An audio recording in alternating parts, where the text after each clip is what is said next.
അള്ളാന്റെ റസൂല് തമാശ പറയാറുണ്ടോ? ചെറുതായിട്ടൊക്കെ പറയാറുണ്ട്. ഒരിക്കല് ഉമ്മു ഐമൻ റസൂലിന്റെ അടുത്ത് വന്നിട്ട് പറയാണ്, റസൂലേ, എന്റെ ഭർത്താവ് നിങ്ങളെ വിളിക്കുന്നുണ്ട്.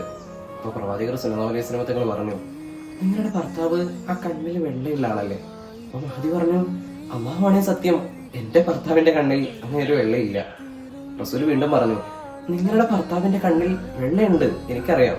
മഹദി പറഞ്ഞു, അള്ളാഹുവാണേ സത്യം, എന്റെ ഭർത്താവിന്റെ കണ്ണിൽ അങ്ങനെ ഒരു വെള്ളയില്ല റസൂലെ. 2 പ്രാവശ്യവും തന്റെ ഭർത്താവിന്റെ കണ്ണിൽ വെള്ളയില്ല എന്നാ മഹദി അള്ളാഹുവിനെ സത്യമായിട്ട് പറഞ്ഞപ്പോ അള്ളാന്റെ റസൂല മഹദിയോട് പറഞ്ഞു, കണ്ണിൽ വെള്ളയില്ലാത്തവരായി ആരും ഉണ്ടാവില്ല. പ്രവാചകർ സല്ലല്ലാഹു അലൈഹി വസല്ലം തങ്ങളുടെ ആ ഒരു നർമ്മം കലർത്തിയിട്ടുള്ള ഹാസ്യ സംസാരം, ആ ഒരു കമ്മ്യൂണിക്കേഷൻ സ്റ്റൈലിൽ ഒരുപക്ഷെ ആ മഹദിയെ വല്ലാതെ സന്തോഷിപ്പിച്ചിട്ടുണ്ടാവും. നബി സല്ലല്ലാഹു അലൈഹി വസല്ലം തങ്ങളുടെ ലൈഫിൽ ഇത്തരത്തിൽ ഒരുപാട് തമാശ കലർന്നുള്ള സംസാരങ്ങളൊക്കെ ഉണ്ടാവാറുണ്ടെങ്കിലും അതിലൊന്നും കളവ് വരാറില്ല എന്നുള്ളത് വളരെ പ്രധാനമാണ്. അത്രയും സൂക്ഷ്മതയോടെയാണ് പ്രവാചകൻ ഓരോ വാക്കുകളും പറയാറുള്ളത്. ഇത്തരത്തിലുള്ള ഫണ്ണായിട്ടുള്ള ഹാസ്യാത്മക കമ്മ്യൂണിക്കേഷൻ സ്റ്റൈലിലൂടെ പ്രവാചകർ സല്ലല്ലാഹു അലൈഹി വസല്ലം തങ്ങള് നമുക്ക് നൽകുന്ന ഒരുപാട് മെസ്സേജുകളുണ്ട്.